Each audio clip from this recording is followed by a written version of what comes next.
everybody, and welcome to She's Game Obsessed. I have a special guest, Joe, here. I have worked with him over on the House Call Pod. We will actually be talking. Yeah, that's the other way. We will actually be talking some Monday Night Football shortly over on the House Call, but we figured we would get things started early. Why not, right? Yeah, why not? So getting started early. Yeah, right. Cheers to you too. We'll start it off. Let's just do a quick preview of what's going on tonight. The Ravens and Saints. It's the conclusion of week 9. It's the first time since 2018 we've seen these two teams play. And to be very honest, it's two very different teams on both sides of the ball since then. Another fun fact, I just love this fact because why not? It is 10 years since the Ravens won a Super Bowl there. But we are looking at injuries galore between these two teams tonight. Joe, give me your thoughts on what's going on tonight. I mean, I was praying at the deadline that the Ravens would trade for anybody who could play wide receiver for them because honestly, outside of Mark Andrews, they don't really have that guy who can win one-on-ones consistently, right? Mm-hmm. And then Rashad Bateman goes down, and you're like, they still don't have anybody who can win one-on-ones. And then Mark Andrews is probably doubtful tonight. I think he is officially marked as out last I checked. And don't get me wrong, I like Isaiah Likely, but he's not Mark Andrews. And I like Duvernay, but he's not Rashad Bateman. And then you traded Hollywood Brown in the offseason and let him and send him to the Cardinals, and now you have no one out there to catch footballs for Lamar Jackson. And then, that's just terrible. And then you look at the Saints, and the Saints came into the season, negative $76 million in the red in the cap. And they somehow managed to put a team out there. I still don't know how they did it. I mean, there's got to be so much money spread into future years. They're going to be paying players years after they're gone and retired on that team. And honestly, it's two teams that you had high expectations for the Ravens and the Saints. You were like, they're probably going to be bad, get second place in the NFC South.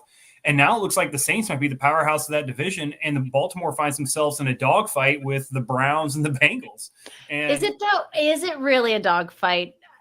The Bengals put up a bunch of points and looked great, but that's against a very poor Carolina team. So it's not really a basis I'm willing to judge the Bengals off of. I mean, true, but at the same time, you talk about it, if the Saints win this game tonight, it's a lot closer than it should be, in my opinion, for how the Browns and the Bengals have played in comparison to the kind of things that Baltimore has done. The problem you're going to look at is that the Browns are getting Deshaun Watson back, and if he looks anything like he did in Houston before all the stuff that's happened with that, and they're within a game, look out. The Browns have a shot. The Bengals, if they can, hold steady without Jamar Chase and Joe Mixon keeps doing what he did yesterday, look out because, if they get Jamar Chase back, that offense just gets better. And I don't see it. And it's rough. So this is almost like these are two teams. And once again, just like I said, the Baltimore or the Bucks and the Rams game, the Rams, I felt like were in a must-win situation and they lost. And I feel like Baltimore's in a must-win situation here because the Saints can lose this game and still be okay to try to win that division if the Bucks can't build on a game-winning drive by Tom Brady. And I'm going to stick with that. Yeah, I was looking at it and I said, so Baltimore, as of right now, when we were just briefly talking, they are leading that NFC North, AFC North. Oh my goodness. But let's be real. Baltimore is and has to be, if not the most dynamic rushing team in the NFL right now. They have 1,325 yards on the ground through only 8 games, and they average about 5.7 yards per carry. But Lamar Jackson also is leading surprisingly, as much as we like to not talk about it, but a good passing offense. They're in the top 5. It's crazy to think about, but they have 15 touchdown passes. And Baltimore is good at first downs and third down conversions, while the Saints are coming off of a nasty shutout loss to the Raiders and are sitting at 3-5. Well, but the Saints won that game. That's what I mean to say. Excuse me. I was like, it was nasty for the Raiders. Sorry. Yeah, nasty Raiders game. And they're looking good. But the Saints, really, in the grand scheme of things, aren't that bad in their division. But that's really not saying much.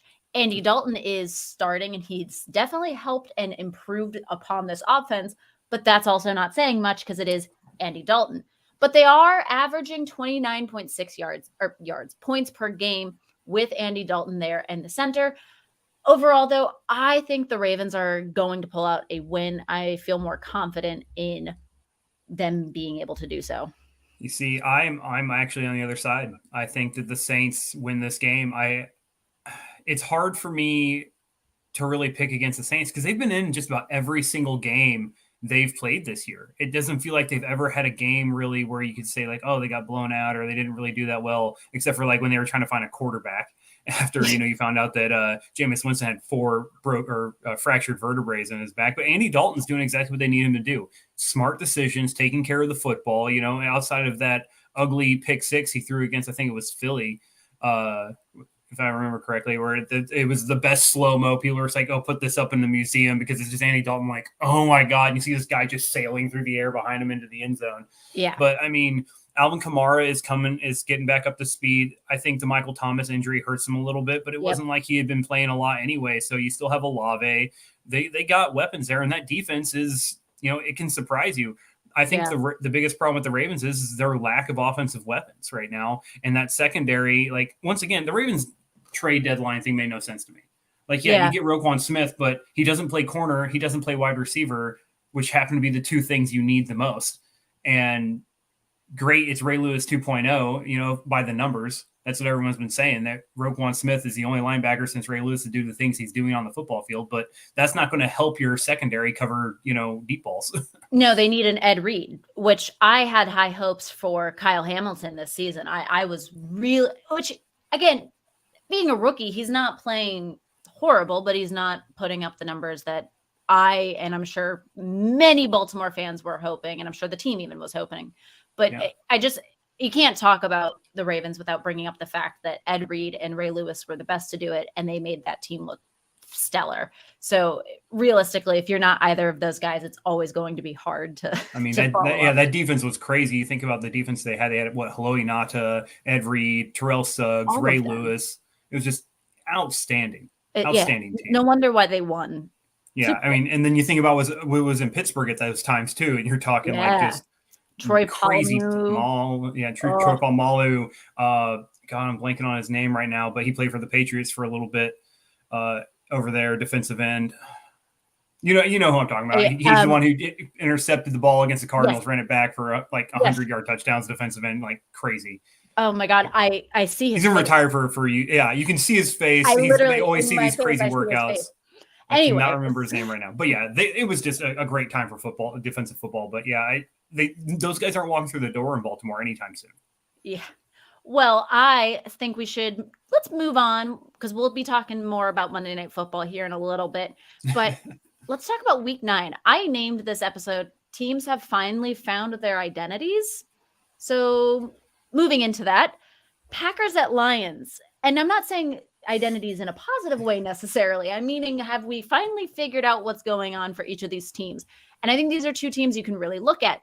The Lions, who are putting up numbers and records and seem to be like they should be doing so much better than they actually are, versus a Packers team which has just absolutely fallen apart. I know you have a lot of thoughts on the Packers, so I will let you take it away. So many thoughts. Okay.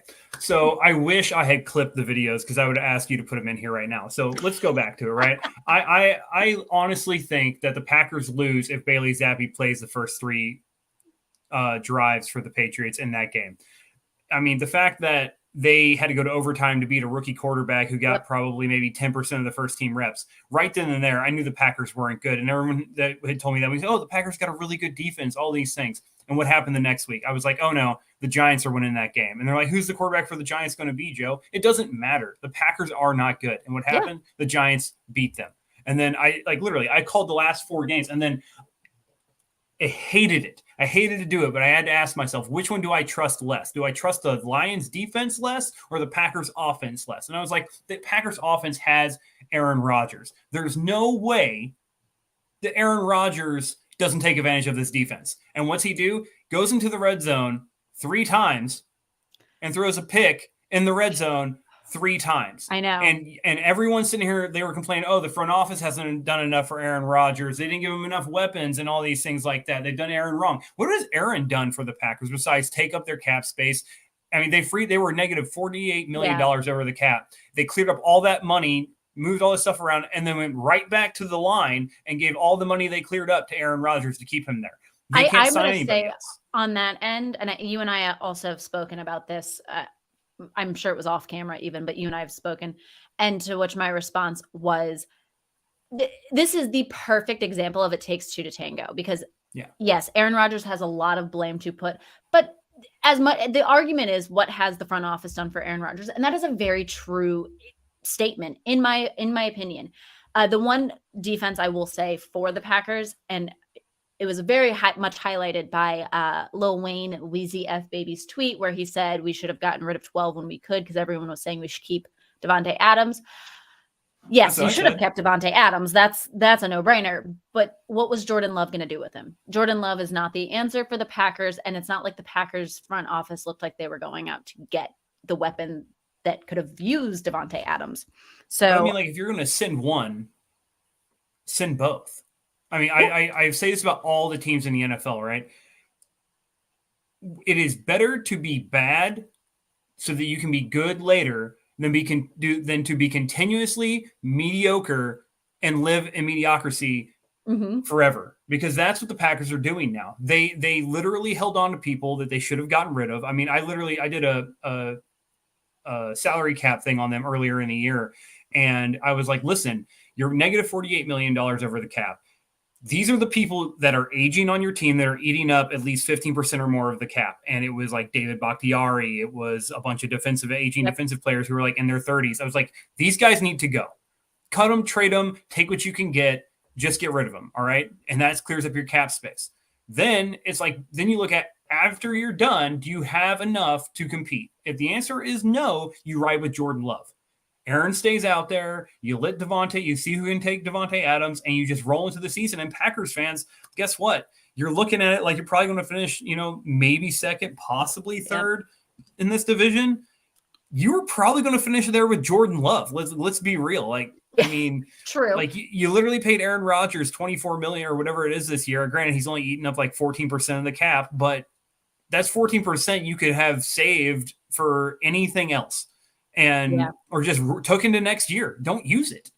Don't use that 14% of the cap. It rolls over, and you have more cap space to build off of, and you have this collection of draft picks. Now, your draft pick selection is probably not going to be as good because Aaron Rodgers is probably doing better than Jordan Love is going to do. So you're going to move further back, and then you're just going to live in this thing where you got to rely on draft picks and free agents. And guess what? If Aaron Rodgers isn't there, Green Bay is not a free agent destination. It's not. There's nothing about that team that's alluring.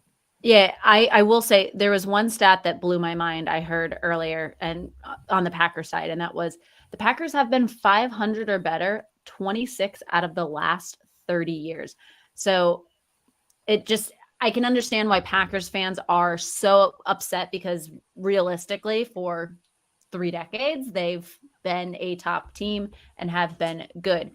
I want to point out, though, again, on some defense for the Packers, Rodgers did himself pick up a bunch of key first downs by running and scrambling around the field. It is obviously due to a lack of trust in his receiving core. The Packers did finish 0 for 4 in their scoring touchdowns while in the red zone, and they had 2 interceptions that you mentioned and that game-ending turnover on downs. There was a lot of injuries that did happen in that game, not trying to point out and say that was an excuse, because they've looked that bad regardless of this game. But the Lions, on the other hand, they fired their defensive back coach, Aubrey Pleasant, last Monday. And that decision paid off, I guess, because their secondary was on fire like no other we've seen this past couple of weeks this season. The Lions, especially their defense, was supposed to come out, be super hot and great. And they really faltered and fell short of that. Now, I just want to say, I think the only true reason why they were able to win this game was solely off of that secondary and that defense. The offense was playing efficient, but I think if that defense did not play as they did, we would have seen a much different outcome. Oh yeah. Like I said, which one did you trust less? And I trusted the Packers offense more than I trusted the Lions defense. And sometimes, like you said, firing a coach, getting a culture change can really just flip a switch in a lot of people. And we see it probably in like football is probably the biggest sport we see that culture change really flip a switch for some of these guys.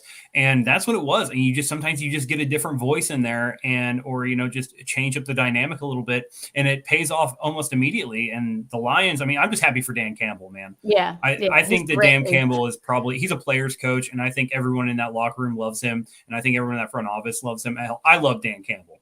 Bite off as many kneecaps as you can, buddy. I love you, dude. I hope you do great. Let's carry on the love, maybe potentially. We'll see to the Bills at Jets. This was a big game. AFC East is crushing it this season. We're looking at if the playoffs started right now, 3 of the 4 teams would be in the playoffs.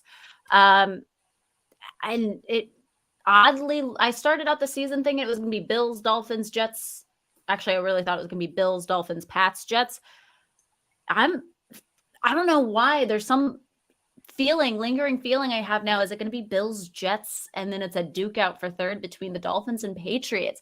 Because that Jets defense was on absolute fire. And not to even... that offense looked good, even with the injuries and the fact that I don't think Zach Wilson really is that great of a quarterback. They looked good, and especially against a Buffalo team that is a Super Bowl caliber team. I know there's a lot of thoughts on Buffalo and more specifically Josh Allen. Where's your head at? So, I mean, my problem is you bring in Nyheim Hines, right? And Nyheim Hines is he's the best running back, like all around running back on that team. Devin Singletary is still the short yardage and goal line guy, right? But you bring in Nyheim Hines, who is a bona fide pass catching back, right? And I think I looked at like halfway through the third quarter, he had no targets. He had no touches of the football whatsoever. You brought him in on a Tuesday, all right? You brought him in on a Tuesday, which means he was in the building he could have been in the building that evening, right? If not first thing Wednesday morning. And you played on Sunday. You didn't get this dude caught up to get in one game, one snap, one sort of useful touch of the football and let him get in space, because guess what Nyheim Hines is in space? Deadly, all right? And you didn't use him at all, okay? That's problem number 1. Problem number 2, what is going on with the Bills offense right now? Because we have seen them in multiple games they should have won or should be competitive in and put up points, and they can't do it. They did it against the Dolphins earlier in the year, right? And the Dolphins really didn't even have Tua, right?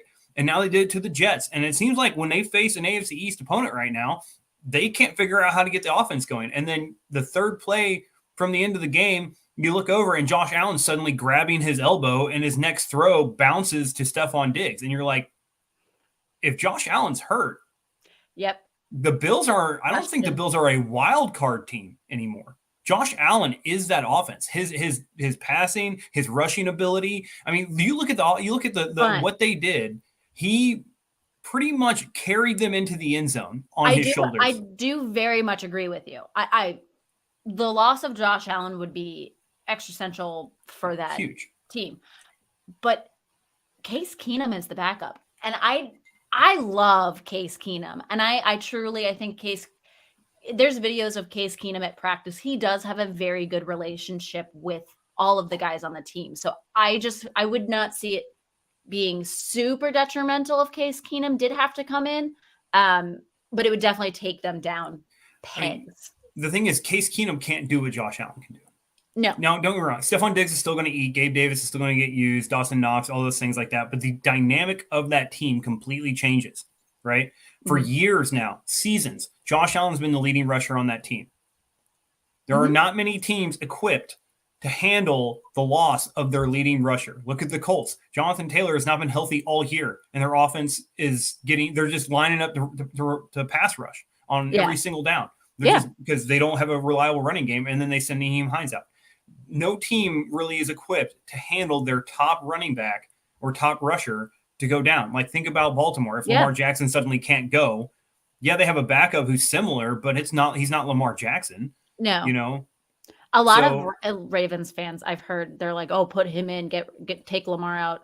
I don't understand that, because you nailed the point. He is Lamar-like, but he's not Lamar. We're guilty of it in every situation, right? When you have a quarterback and he's not playing well, you think you want to change under center, right? And then if that kid comes in, and Patriots Nation saw it all this year. Mac Jones looked atrocious for the first 3 weeks, gets hurt in a Ravens game that they should have won. And Bailey Zappi comes in like 3 drives into the Packers game and takes them to overtime and almost wins the game for him. Then he comes out the next 2 weeks, wins those games. And the only game he lost, like I don't get it. It doesn't make any sense to me.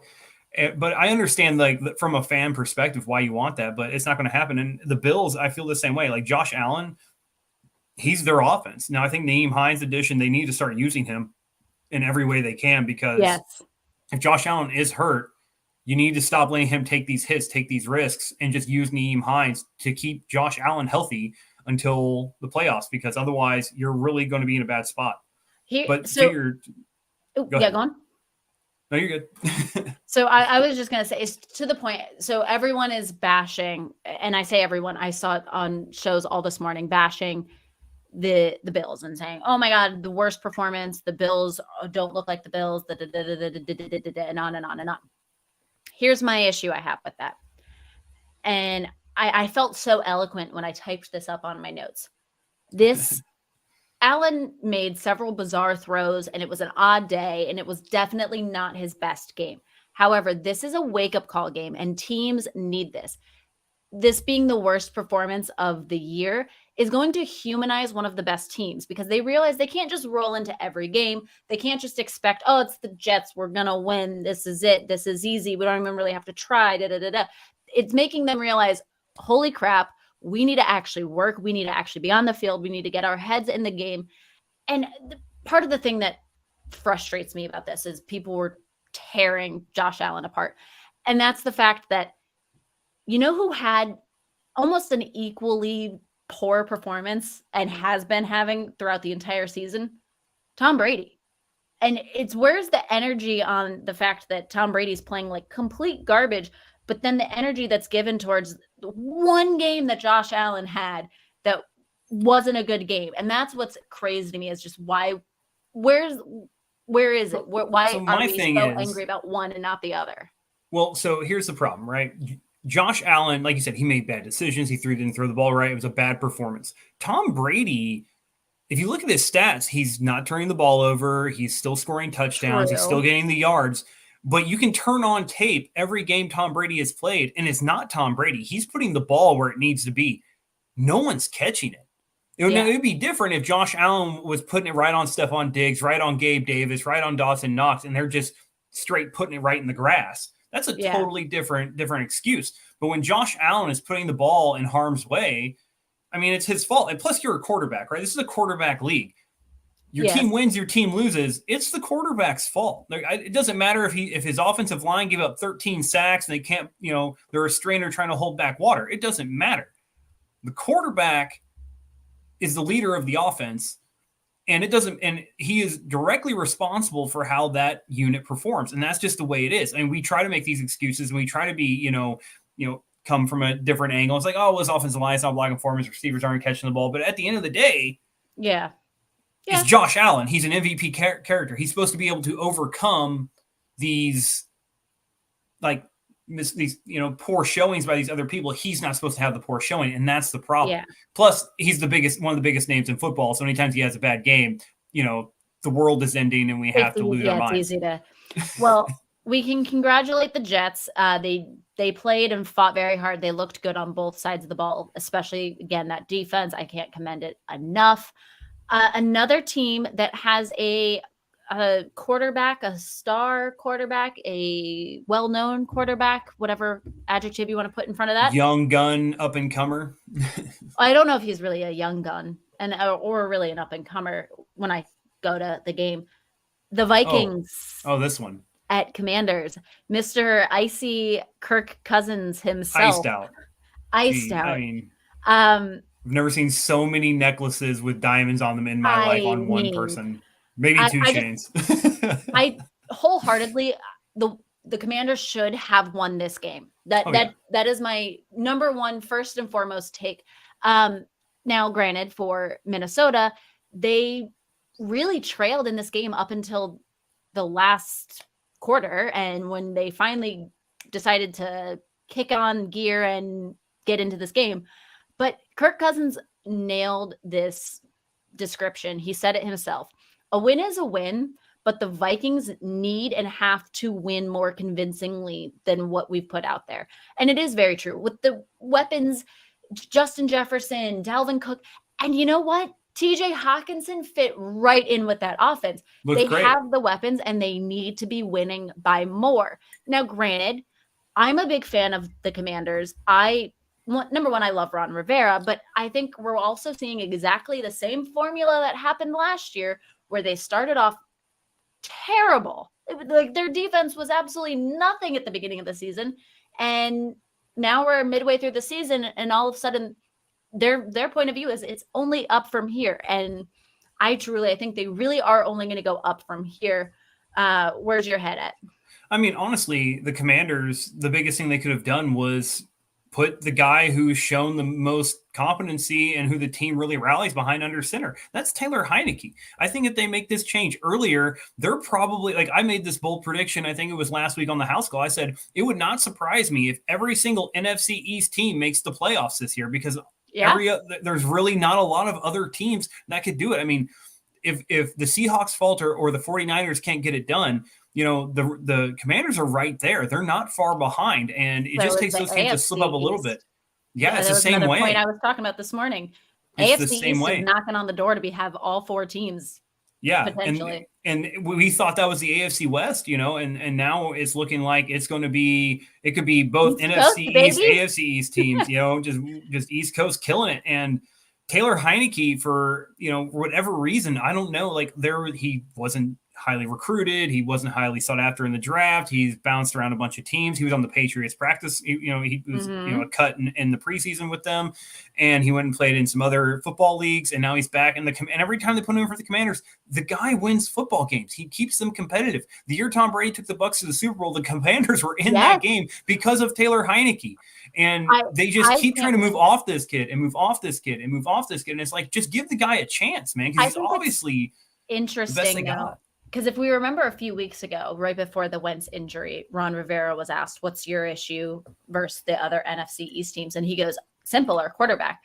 All it makes me wonder is if that's somebody higher up told Ron Rivera that's what's happening, because the team dynamic completely has changed in the last couple of weeks.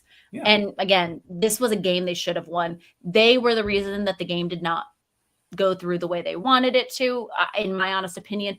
And, let's also be real here. I think that weird PI call and the ref getting in the way thing at the end of the game did play a part into it, but that's unfortunately we've seen that a lot too. This has been happening a lot. These referees on deep passes or through the middle, they just are suddenly there and they forget that to get out of the way, and they're causing these kind of plays to happen. Like they're a neutral thing on the field.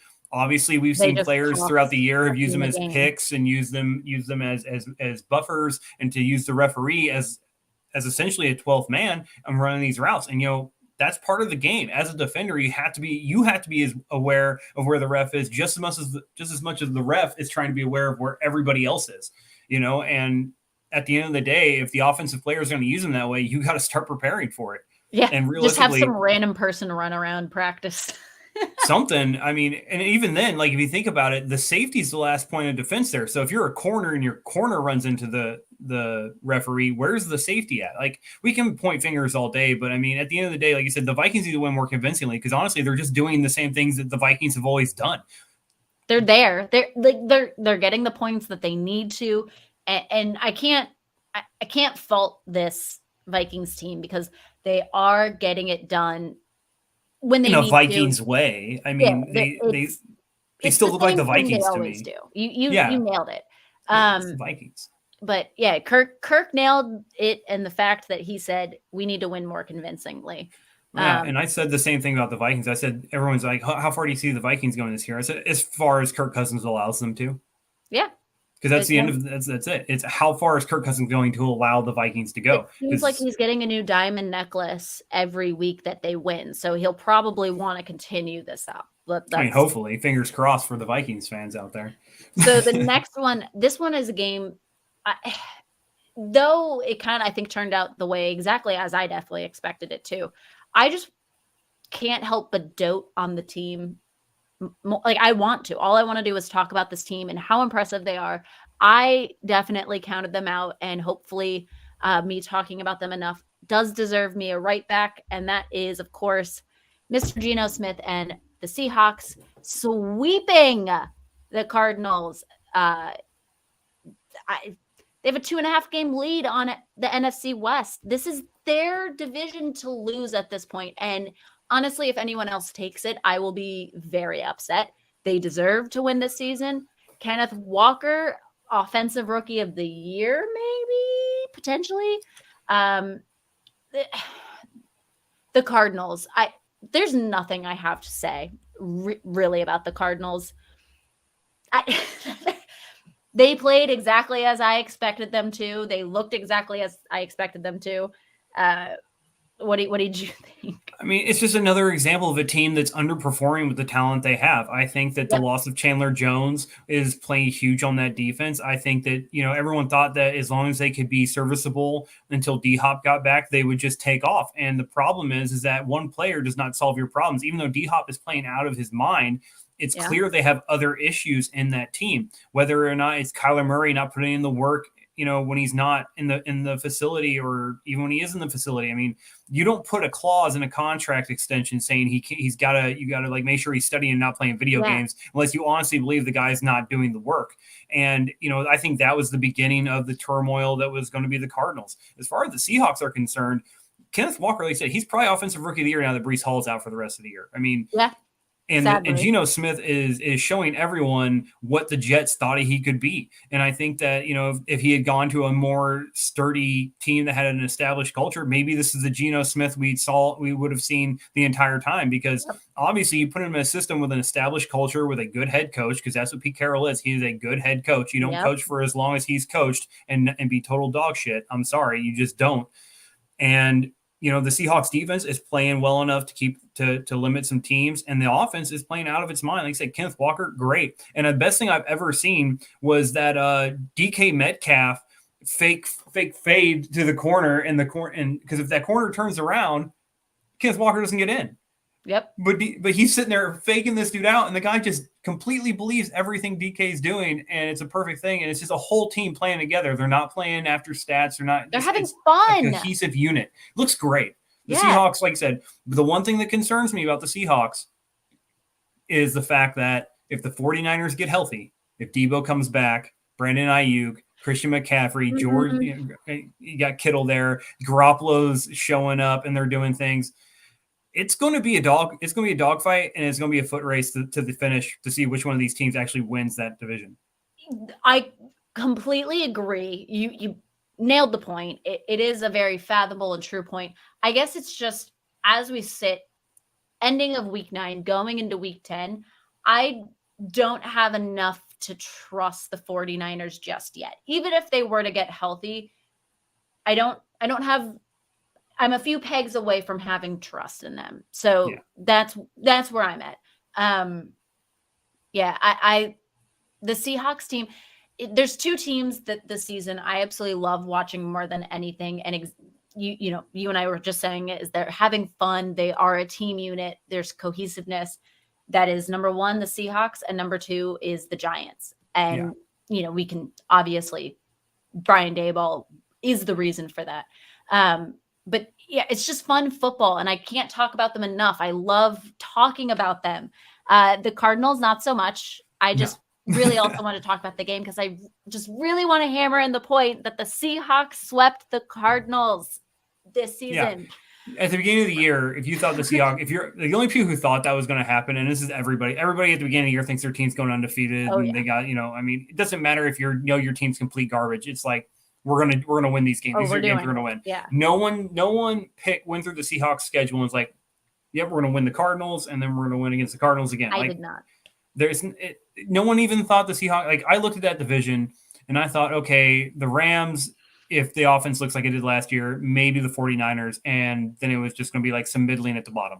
Yep. The fact that it's turned out the way it has, I mean, just good credit to Pete Carroll, right? Yeah. Because everyone thought that without Russell Wilson, They thought Pete Carroll Russ would flounder. Yep. And then you look at what the Denver Broncos are doing and the weird stuff that Russell Wilson is. But here's my thing, really, to touch on the Denver Broncos. I love making fun of them. People follow me on Instagram, and you and I talk about it. I love making fun of the Denver Broncos. And I brought up a point today, and somebody in the office was like, actually, you're not wrong. Not preseason, but in the offseason, talks where Aaron Rodgers was going to the Broncos. I think if we're sitting at almost week 10 right now with Aaron Rodgers and the Denver Broncos and the team that the Denver Broncos and the weapons that the Broncos do have, it'd be a completely different Broncos team. Aaron Rodgers has won an MVP. It would not be you'd three-peating it. You'd be three-peating it. He would 100% be a three-peat. So yeah, that's that. The other game, this one, I love this game for a reason, and I will get into it. Sunday Night Football, Titans at Chiefs. This was a true dogfight, and here's the reason why I love this game. Just get right on into it. This is here it is. My notes, sorry, I'm all over the place. It's been a long day. Now, this has been a long time, and realistically, a quiet rival battle between these two teams. It was only the second win for Kansas City in the last 7 games against the Titans. Last year, I was personally in Nashville and was fortunate enough to get to go to the game where the Titans did a 27-3 victory against the Chiefs. They didn't score a single touchdown. I watched Patrick Mahomes not throw for a single touchdown. That's an insane sentence. I never thought I would speak, but here I am. This is why I love this game. This is a crazy rival that I feel like no one really seems to talk about enough. Even though they're not even all in the same division, there's a rivalry. What's your thoughts? I mean, this game should never have been as close as it was. The Titans can't throw the football. Mm-hmm. They didn't have Ryan Tannehill. And somehow, some way, the Chiefs found themselves down and having to rally, which, let's be real, if you find yourself down 2 or more scores, the only quarterback you really want under center at this time is Patrick Mahomes, because it seems like it doesn't matter how many points he's down. He'll throw up 31 in like 8 minutes and they'll win. But at the same time, it's concerning, right? Because the teams that we think are solid, the Super Bowl contenders, the favorites, is like they like to be told, have looked very mediocre multiple times this year against teams they should not have looked mediocre against. I mean, we saw it against the Eagles in the Texans Thursday night. That game should not have looked like the Chiefs against the Colts. Yeah, the Matt Ryan led Colts. Yes, and that's exactly the Chiefs. The Chiefs they lost that game, if I remember correctly. Yes. Correct me if I'm wrong. The Chiefs lost a game. Think about this. The Chiefs lost a game to a team that has benched its quarterback, fired its OC, and fired its head coach. Yes, and that's what's like. That's why you and I we got into a little debacle about when we were talking about the Thursday night game, and you were trying to compare past games, and I went, you can't compare past games for a reason, and that's definitely one. No, Mahomes is incredible, and he's going to continue being absolutely incredible. He went 43 of 68, 446 yards, but he only had 1 touchdown. But Harrison Butker, he's the second Justin Tucker. He is Justin Tucker Jr. He came on in. He did have some missed field goals, but he definitely made up for it in overtime, kicking that winning field goal. So there's not much I have to say about the Titans other than exactly what you and I talked about yesterday. And I said, every team is going to struggle against the Titans, even though they have a rookie quarterback. They don't really have that much of an offense, and their defense is okay. It's because no team can seem to stop Derrick Henry. They have a Derrick Henry, and he ate up yardage against Kansas City. And that's the thing. If you can run the football, stay in bounds, and control the clock, every game's a dogfight. It doesn't matter. You look at, like, that's how the Giants are. Like, everyone's like, the Giants are winning ugly. They're doing the same thing the Titans are. They got a decent defense, and they have Saquon Barkley. The Titans have a decent defense, and they have Derrick Henry, and that's why these games, it seems like every week the Titans play, it doesn't matter if they're playing the best team in the league or the worst team in the league. It's a continuous dogfight because they're just going to run the football as much as they can. Yeah. And that's again, even though we're not talking about the Giants because they were on a bye, but that's why people love to dog on the Giants. And they're like, oh, but they win so ugly. That, number one, I say it every week, that is Giants football. That is how the Giants are always going to play. But number two, they're consistently doing that. Like, it's not like one week they're playing really good and then the next week they play really ugly. They are consistently playing ugly and consistently putting the points on the board. So yes, the Titans are consistent, and they definitely showed it off against the Chiefs. This was another one just like that Vikings game. The Titans should have won. 100%. This should have been the Titans game. It really was theirs to lose, and they did in overtime. And that's the crazy part, is overtime was the deciding factor for these teams. Yeah. So. But like I said, it's still like the Chiefs. I don't think the Chiefs are as good as everyone thinks they are. I think the Kadarius Toney trade helps them a little bit, but thank you. You and I are on the same on that. The amount of times I say the Chiefs are not as good as people want to hype them up to be, and I get slack for it. So I think I'm so happy. I mean, look no further than what Tyreek Hill's doing in the Dolphins offense to tell you what the Chiefs are missing. That's why they did the Davis Torrey pickup was they missed that speed. And I said that on Twitter, and some guy wrote me back and was like, we don't need speed. We're good. And I was like, yeah, you do. Well, Kadarius Toney is short area quickness. So there's a difference between speed and short area quickness, all right? Mm-hmm. And that's what a lot of people never understood about some of the players in this game. Just remember, Santana Moss, who is a Washington's Commander wide receiver, ran a 4.6 40 at the combine, all right? Mm-hmm. But there was not a better wide receiver when it came to route running and short area quickness and change of direction, okay? That's who he was. Marvin Harrison was not a fast guy, but he could change direction like nobody's business, okay? That's what Kadarius Toney brings. It's route running. Tyreek Hill, he was lightning fast, but you know what he could do? Run a good route. He wasn't just straight line speed. He's not there was a guy that the Rams drafted when they were still in St. Louis, and I can't remember his name. He tore it up in college because he would just blow by everybody. But then they found out the guy can't run a route. He doesn't have short area quickness. He's just all about burst speed. And that's the difference, man. And that's what it's always been. Julian Edelman's not a fast guy, but he's one of the best playoff wide receivers you've ever seen because 100%. He can just change direction at a moment's notice. And that's what Kadarius Toney brings to the Chiefs that they didn't have before. No, I agree. But that's exactly the point, is that Tyreek Hill was an aspect of that, and they very much miss that aspect. And it is very much seen because, again, Mahomes is putting up the points. I'm not saying there's an issue with Mahomes. There's not really an issue on that offense. The offense is still that good offense. But here's the issue. It's almost Aaron Rodgers-esque. What trust does he have in his receivers? He uses Kelsey. Yes, he spreads the ball out. But, I mean, we're spreading the ball out among running backs as receivers. And then even your wide receivers, there's just no consistent go-to weapons that Mahomes seems to be using and has trust with other than Kelsey. And that's what my issue I have with the Chiefs is.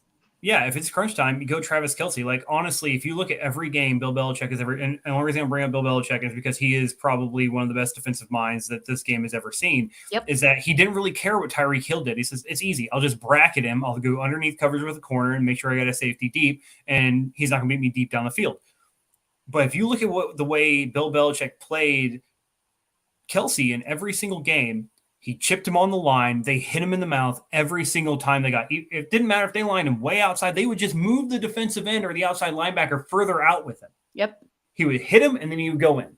Hit him and go in. And that's how they played him. They would put big bodies on him, knock him off his route, and throw off the timing. And there's a reason that you do that to Travis Kelce and you don't do things like that to Tyreek Hill. But what for me is that all it takes is you get him covered enough, then what weapon is Patrick Mahomes trusting in that he is going to throw to? And that's where my issue I have with the Chiefs is. Enough slander on the Chiefs. We move on. Yeah, I guess we can go. Your thirst down. Who was the hottest? We're going to get hot and steamy. Who was the hottest on the field this week? From like just a swag standpoint, you got to go with either Iced Out Kirk or Spy Kids Justin Jefferson. I mean, dear Lord, those shades and the grill, man, with the chain, catching balls over his shoulder. That's Justin Jefferson all day. The dude's got probably some of the coolest and just badass looks that you can have pregame while he's out there warming up. Now, it's like you said, we're about to see Kirk Cousins become a damn iced out Christmas tree by the time the playoffs come, because it seems like he's going to have just more necklaces every single time we see him. By December 25th, he is going to be a full-on Christmas tree decked out in ornaments. It's going to be wild. But if you want to talk about someone who's just like straight on fire, killing it, and it's finally, I said this in the house call chat, and you laughed at this. I know you did. But you were like, Joe Mixon, you're so lucky to have Joe Mixon on your fantasy team. I said, yeah, for once, having him in my lineup has not been just absolute pain. He's finally scored all the points he was supposed to have scored the other 8 weeks he played for me, and finally did. He just gave it to me all in 1 week, and now he's probably going to do the same thing. He's going to play another like 6 weeks of just complete dog shit, and then give me like the last week of the season, pop off for another 55, and I'll be like, oh, hey, thanks, Joe Mixon. You've given me 2 good games all year. But hey, you know what? This is a bye week thing, and for week 9? Yeah, it was Joe Mixon. The dude was a walking bonfire. Anyone got close to him, it was wild. So I will not discredit 55 fantasy points. Was it 5 touchdowns? 5 total touchdowns. Yeah, 5. I cannot discredit the fact that was an absolute insane play. They, the Bengals looked like the Bengals. Here's where I rebuke that point. The Bengals looked like the Bengals against a Panthers team. Now, Panthers are going to be up there as one of the teams that hasn't found their identity. So that's why, for me, I'm not going to take away. It is incredible. Good for him. What a great week. Congrats on your 55 fantasy points. But it's so funny, after all the slander we just gave, my thirst down is Patrick Mahomes. And the reason being is I actually was reading an article on somebody's review of the Titans-Chiefs game. And the quote was, Mahomes put the team on his back when it seemed like it was beaten and the game was over. And he was comparing him to Kobe Bryant. And I went, that actually summed it up for me. It doesn't hurt that he threw 43 of 68, 446 yards and the 1 touchdown. But it is very true. That fourth quarter, he showed up and he was the guy that team needed. He led that. He was the leader for that team. And that is the simple reason as to why I'm picking him as my thirst down. He was the hottest player, in my opinion. Again, going back to Dan Campbell, he showed the grit that needed to be played for football. Like I said, that's Patrick Mahomes in a nutshell, though. I mean, he does that all the time. But this was for me, this was a critical game, even though it wasn't a divisional opponent. Again, and I was even bringing up the fact that this is a long-time rivalry that seems to be just swept under the rug.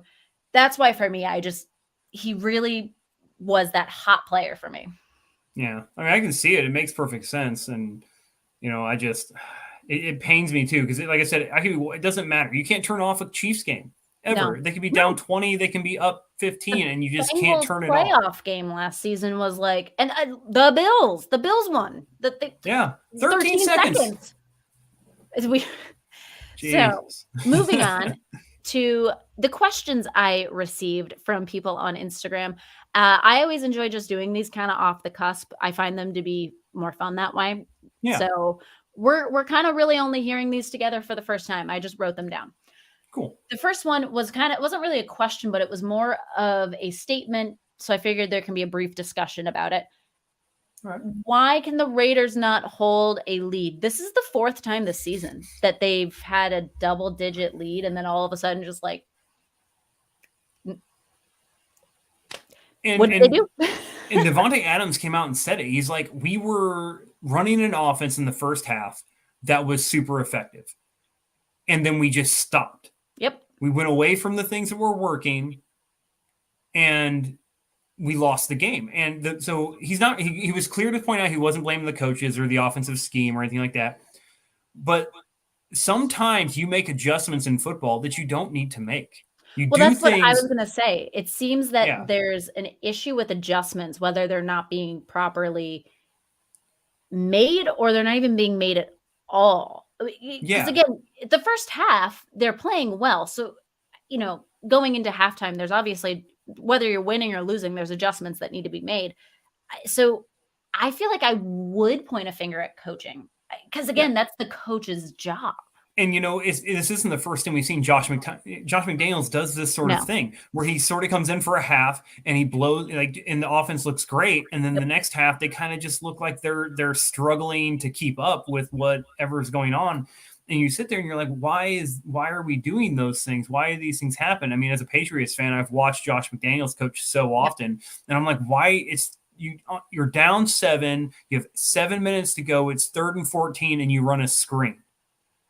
They got you 4 yards, obviously. Yeah, and it's the decision making that he does and stuff. But the thing is, you have one of the best running backs in the league. But for a fantasy standpoint, PFF, whatever you want to look at, Josh Jacobs is killing it. He's a top 10 running back. Well, you can even go I'm going to even base this off of last season with the implosion that was in that Raiders facility. They have great tight ends, great running backs, a great wide receiver core, and it just seems like none of it's being used as effectively and efficiently as it should. You got Max Crosby, you got Chandler Jones on the edges. There's no reason this team, and that's Devontae Adams, there's no reason we should be losing these games. Correct. The talent is here. For me, the reason why they can't hold a lead and why we've seen them now do this 4 times is I'm going to go based off of adjustments, and to me that falls onto coaching staff. So that's where my head's at on that one. I agree. Honestly, it makes no sense, and I can understand the frustration and confusion in that locker room. Yep. And like I said, I thought that if Josh McDaniels had lost week 4 and they had gone 0-4, he was going to get fired. And they won that game, and it kept him his job. And now they've won 1 game since. I don't think they'll fire him. I think they'll fire him in the off season, but I think, again, reflecting onto last season, the craziness that was the Raiders, I don't think they would fire in the middle of the season just because there's too much drama for them. I mean, they made the wrong coaching hire. 100%. The team loved the interim coach, Bisecchia, and they vouched for him. The players like, hey, that's our guy. And then the ownership is just like, that's cool and all, but we're going to go with Josh McDaniels because he's a proven offensive scheme. And he's a Super Bowl winner. Very much agree. The next one I did get, and I did read it and I kind of gave some thought to it. Who is your MVP? If you were handing out an award, who is your MVP? See, I'll go first, just really quick. One bad game does not tarnish what you've done to me. I would go Josh Allen. He has been quarterback awareness, quarterback IQ. But he hasn't just had one bad game. He's had both of his losses against divisional opponents have both been bad. I really only think the Jets game, the Dolphins game was not a highlight, but the Jets game to me was really the bad game. I'm again, quarterback awareness, quarterback IQ, seeming like absolute leadership of his team, control of his team. I like Josh Allen. I mean, Josh Allen was my preseason pick. Okay. I did a video. It's on the house call. You can go look it up. It's a really good video. I compared Josh Allen to Cam Newton based on how their career trajectory was going. And actually, they're identical in almost every single stat. Even their physical attributes, they're almost the same height. Their hands are almost the same size. Their wingspan's almost the same. They weigh about the same.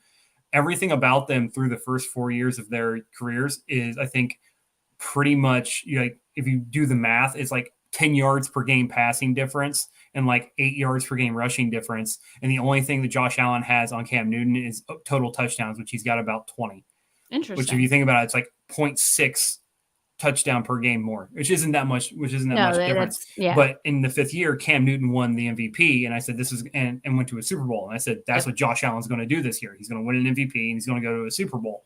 And I want to stick with that. But honestly, I think this might be one of the years where you see a non-quarterback win the MVP. Oh, I feel like I know who you're going to say. And it's going to be Tyreek Hill. Ooh, okay, I that mean, threw me for a loop. I thought you were gonna go Justin Jefferson. All right, you threw no, me for a loop I was there. going to go Justin Jefferson. I thought he was a dark horse. I thought he was going to win Offensive Player of the Year. But Tyreek Hill, what he's doing in that Miami offense, I mean, it seems like every week I look over and Tyreek Hill's caught 9 balls for 176 yards and Yep. 2 touchdowns. And it's like he's already broken the 1,000-yard mark. We're halfway through the season. He's on pace to put up over 2,000 yards and like 13, 14 touchdowns, if not more. And you're looking at it and you're like, Tyreek Hill could win an MVP because Josh Allen has had some stuff where it looks like some setbacks there, and there hasn't really been a quarterback who's really, separated themselves that much. Yeah. And the MVP, although it's a quarterback award, if Tyreek Hill goes over the 2,000-yard mark, it's his. I think it's got to be Tyreek Hill. You definitely you threw me for a loop there. I thought you were going to go Justin Jefferson based off of other conversations you and I have had. I mean, he was also a pick that I had. I thought Justin Jefferson would be the number 1 wide receiver in the league, and so far he's looking. I mean, it was Cooper Kupp there for a minute, and then Tyreek Hill just came out of nowhere. He's just I respect it. I like it. The next one, which my answer is very simple on this one. What is going on with the Rams? It's very simple. OBJ is not there anymore. You were trying to replace OBJ and Robert Woods with Allen Robinson II. It's not working. Your best running back, you sat on the bench. You let Sonny Michel go, who was your best running back outside of Cam Akers, and Cooper Kupp is your only bit of offense. And it looks like Matt Stafford won a Super Bowl, and he's just mailing it in for the rest of his contract. Yeah. And their offense is terrible. My simple explanation: an absolute implosion. Because that's what you just perfectly executed in words. I summed up in that one word. It's an absolute implosion. I expected a lot more, so much so I bet on them to win the NFC West. So thank you to the Los Angeles. If they're not careful, they're going to finish dead last in the NFC West. Thank you. Thankfully, it was a free bet, so I didn't lose any money. But yes, thank you to the Rams for not winning me any money. The next one, how much weight do you put into primetime records? And they gave example, Dalton is bad. So I can safely assume they mean off of this, like Kirk Cousins has an issue with primetime games type of a deal. I don't. I take it game by game. You and I have had this conversation. We've fought and battled heads back and forth on certain games, I think. I take everything game by game. I think those kind of superstition ones take it with a grain of salt. It's funny to feed into it, but it's a grain of salt type of a deal. What do you think? I mean, once or twice is random.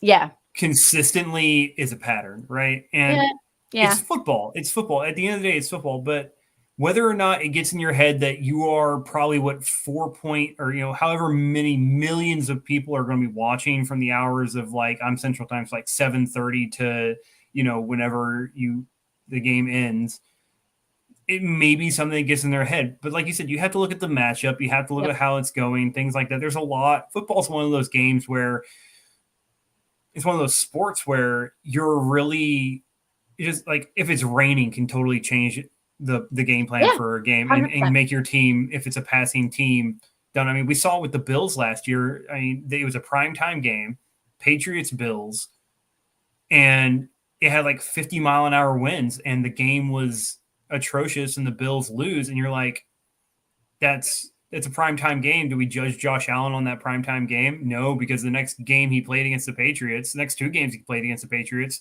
he dominated them.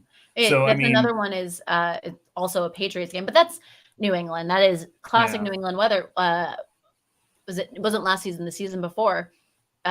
Ravens went into Gillette, and it was a competitive game. It was good. And then all of a sudden there was a crazy monsoon for the fourth quarter, and the Ravens just couldn't hang. But nobody was. Yeah, you don't talk about the way it's an unknown, and like I said, as much as I want to think that Andy Dalton in primetime is bad, and because a lot of people think Andy Dalton's a bad quarterback, I think Andy Dalton showed at certain times in his career he could be a good quarterback, and that's kind of what I've been seeing in New Orleans. But I mean, like I said, I picked the Saints to win this game, and that shows you all the faith I have in Andy Dalton. Andy Dalton, one of my arguments I always have with people is NFL and college are it's the same game, but when you really get into the theatrics of it, it is two very different games.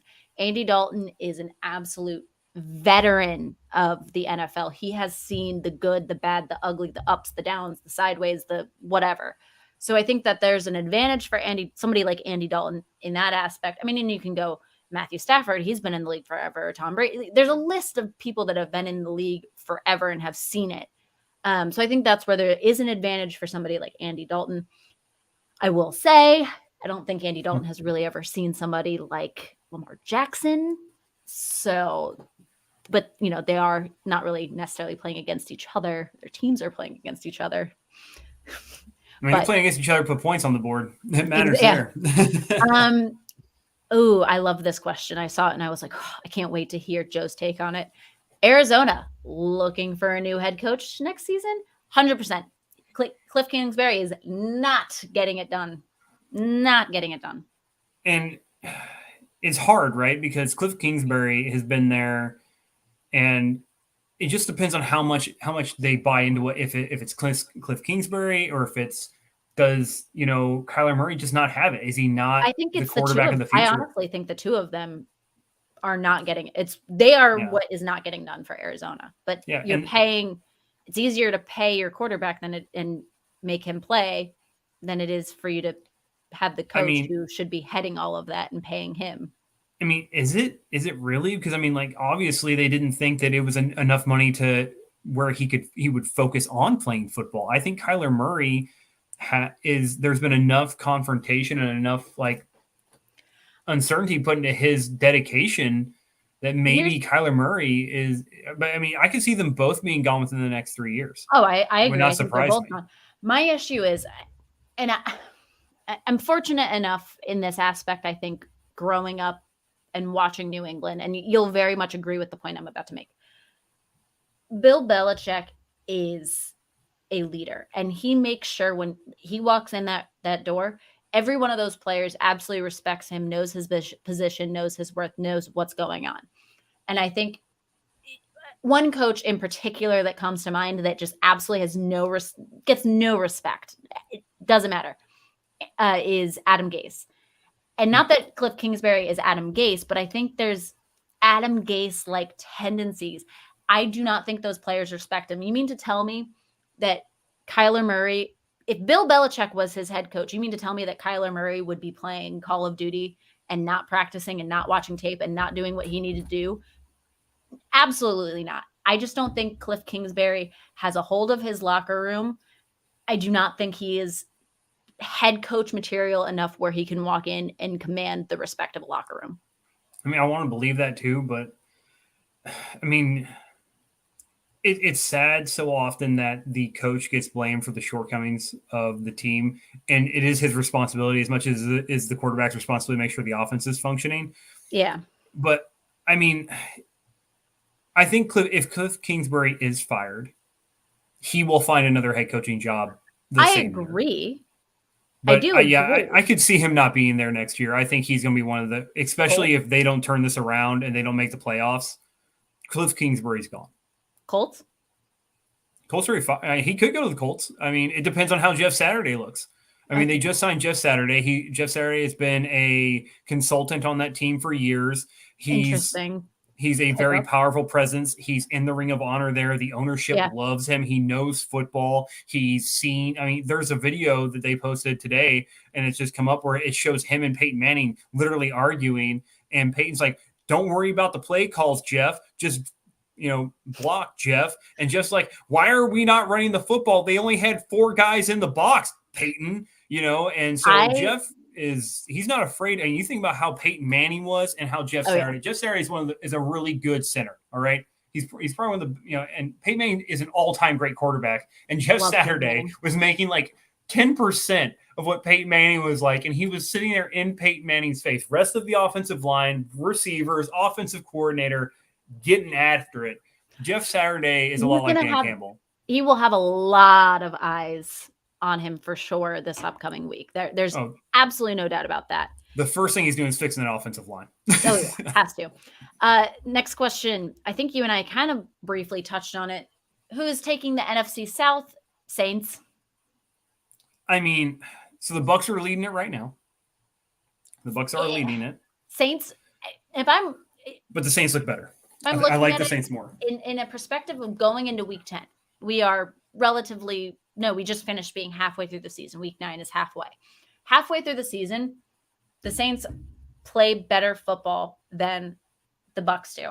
The Saints record does not reflect, in my opinion, how much better football they play than the Bucs do. And the big thing is going to be is, like I said, I picked the Saints to win tonight. If the Saints win tonight, I think that it's the Saints even more. They solidify their chances. If they lose tonight, then they're still trying to dig their way out. And the Falcons, for some odd reason, they don't play that well against anybody except for teams in the NFC South. Absolutely. 100%. So they got at least 2 more games against they got a few more games against the NFC South. And I mean, the Falcons, Marcus Mariota's playing out of his mind right now, but I want to pick the Saints. I think Marcus Mariota is he's not the best quarterback, but Marcus Mariota is a decent quarterback who can put up the points. He can be. He's a solid game manager. Solid game manager. He reminds me a lot of Alex Smith before the injury. He throws the ball well. He can extend plays. He can run for first downs. He can run for touchdowns and all those things like that. But he's not overly fast. He's not overly accurate. He doesn't have an overly strong arm. Yeah. He's a lot like Alex Smith. I think I can speak for everybody. The moment Alex Smith walked back out on the field after that injury, we all cried. Great moment. The next one, honest opinion on the Dolphins. One of my friends asked this question. He's a massive Dolphins fan. That's the only reason why he asked this question is he wants to hear what I have to say. And I'm going to call him out right now. He thinks that the Dolphins are going to the Super Bowl, and he wants to hear me bash the Dolphins so that later on in the season he can turn back to this moment and try to prove me wrong. I already know what it is, but what's your honest opinion on them? I mean, so Tua continues to look good. Yeah. Yes. And so that I had to take back. I need a little bit of crow here. I thought Tua would fall off. It just goes to show you can give a mediocre quarterback some stellar weapons and they elevate their game. The wide receiver core right now in Miami is elevating Tua's play. He's going to, like I said, he's got an MVP candidate at wide receiver right now for him. That's insane. My biggest, and I'm not even concerned with the offense anymore.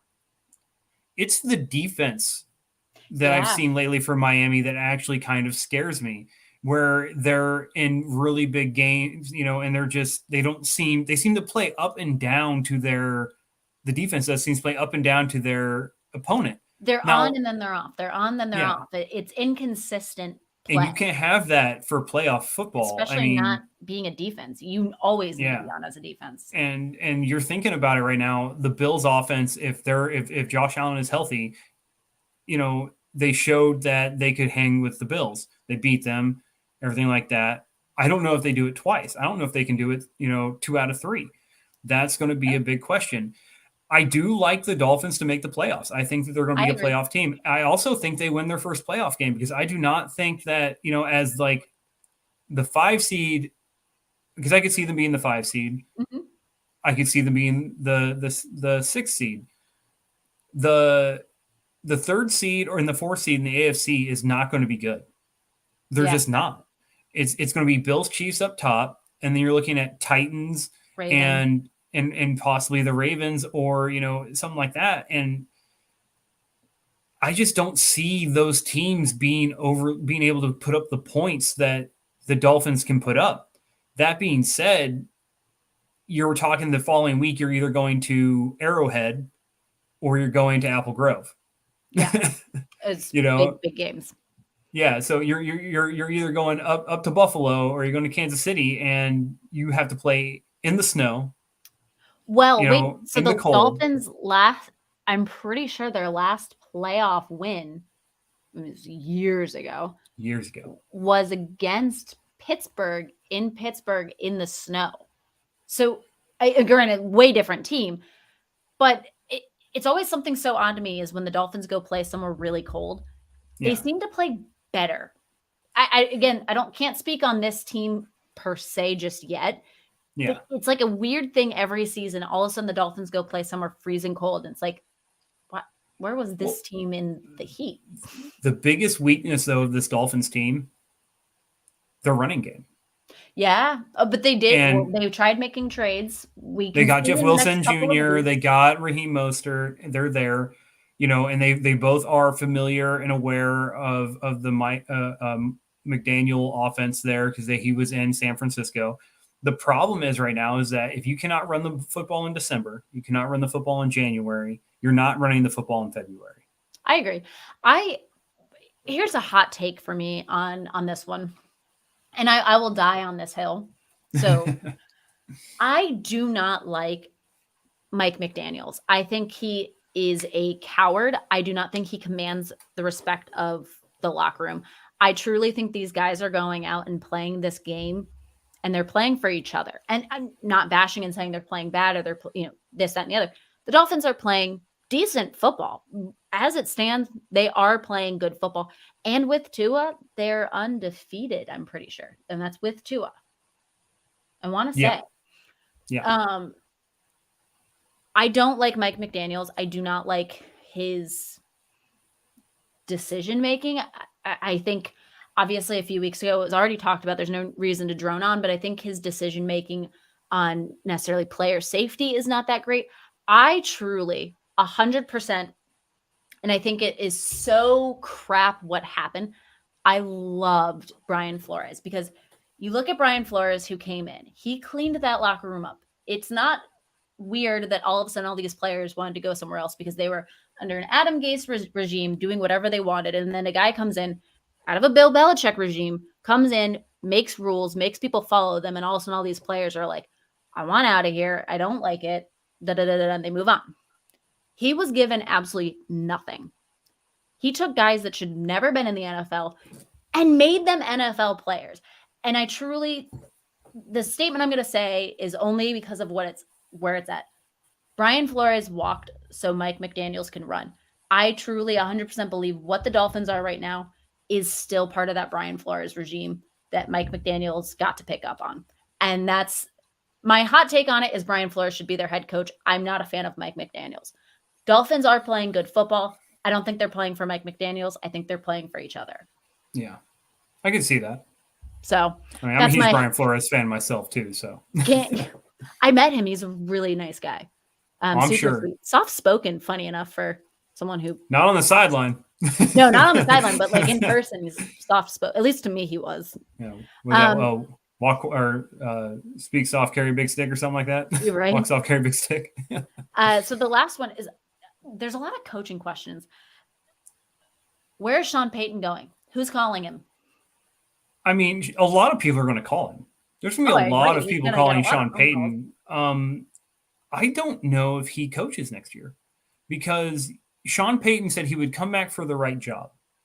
Well, the right job, I mean, they would have to fire a guy they just hired, and if the Dolphins go to the playoffs, they're not doing that. No, I agree. But that was the whole offseason. Sean Payton was going to go coach, and Brady supposedly or apparently was going to go to Miami. Yeah. And if that had happened, sure. But I mean, what biggest thing right now. Team also. Yeah. I mean, Sean Payton, if they decide this Bucks problem, right? The thing going on in the Buccaneers is the offensive coordinator, right? If they decide that's the problem, the head or is the head coach there for the Bucks, and maybe he goes to the Buccaneers, but I can't point to a team right now that really needs or is going to go for a Sean Payton. I mean, the Bears are starting to look good. They're getting things clicking. Dan Campbell, that team is playing for him. I mean, you make that face, but you look at what Justin Fields has done the last 2 weeks. Right, but I'm number one for the Bears' sake. So happy Matt Nagy is out of there. Oh my God. I'm not even a Bears fan, and the amount of times that the disdain I have. Matt Nagy is Adam Gase. They're the same guy. Yeah. They're both garbage. But I mean, at the same time, time, Gase was with the freaking Bears. Yeah. But there's no team right now that I can point to on in any division outside of maybe the Panthers that are going to really call him, and he's going to tell them to get bent. I mean, granted, they got all the draft picks and all the capital and everything like that, but the only way Sean Payton takes that job is if he goes, okay, I will coach this team, but I get all the decision making. I get to choose all these things. I could see Carolina doing that. I mean, I could too, but I mean, either that or Matt maybe like all of the decision making. Sean Payton has a way better track record than Matt Rule. But does he really want to try to rebuild a team? I mean, that's not. It seems like he's coming out for a Super Bowl. The only other team, there's one other team. I'll give there one team. All right, right now, based on the talent that's on the roster, there is one team that Sean Payton will come back and coach. I'll let you guess. I'll give you one guess. There's a team that I'm so thinking, and I know it's going to be the wrong answer. But my heart is telling me the Texans. I mean, good choice. I don't think they have the weapons and the options there. My big one is the Las Vegas Raiders. I mean, if you have Devontae Adams, Darren Waller, Hunter Renfrow, Josh Jacobs, Josh McDaniels, though, like wholeheartedly, do you? I mean, if he does not, I mean, imagine if Josh McDaniels finishes 2-15, doesn't win another game this year. Okay, or he finishes 4 and 13 and give him 2 more wins. I think that the Raiders organization is going to look at the talent on that roster and go, absolutely not. I mean, I'm looking at it right now. They've won 2 games.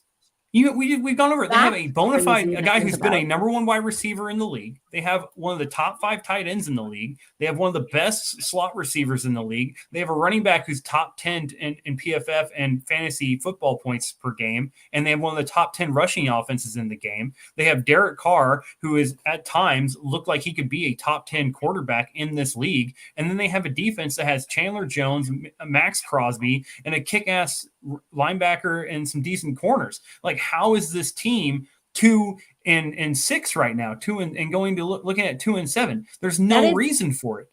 That is like throw Sean Payton in that. Crazy.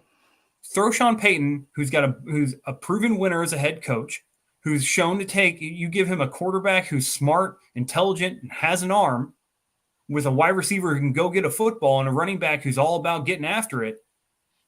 And that's a team I would be afraid of. Sean Payton on the Raiders is a good combination.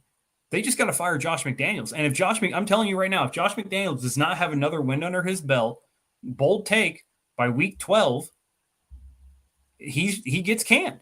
You're asking him? Oh, I would. Like I said, if he had started the season 0-4, 0-5, and you can go back, there's a House Call podcast episode. I say this on it. That Josh McDaniels gets fired, because someone asked me who I thought the first head coach should be fired was. I said, if Josh McDaniels doesn't win a damn game, it's going to be him. And everyone's like, well, I think it's going to be Matt Rule. I said, that's probably a better choice, but it would not surprise me if you come in there with the talent that you have and you don't win football games, you're going to get fired. Yeah. Well, we went way over the 1 hour I was planning on having. Yes. But I always enjoy talking football with you, Joe. So much so, we will actually be talking football in 12 minutes again. So we got to end this and wrap this up to continue on the conversation of football. Obviously, if any of you want to come watch, we will post a link for you guys to do that.